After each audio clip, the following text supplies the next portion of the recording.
Follow these tips to learn how to smoke meat. Write out a barbecue schedule. Use a clean smoker. Leftover residue creates creosote-filled smoke, which is dangerous.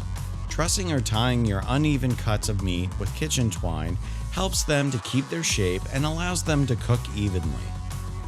Tailor your wood size to your cooking time. Large cuts of meat with long cooking times require larger wood chunks. Aim for light blue smoke as it has the best flavor.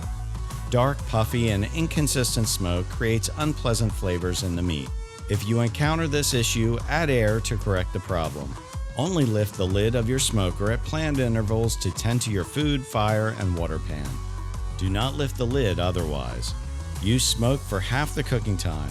Adding too much wood and smoke will dominate the flavor of your meat and dry rub.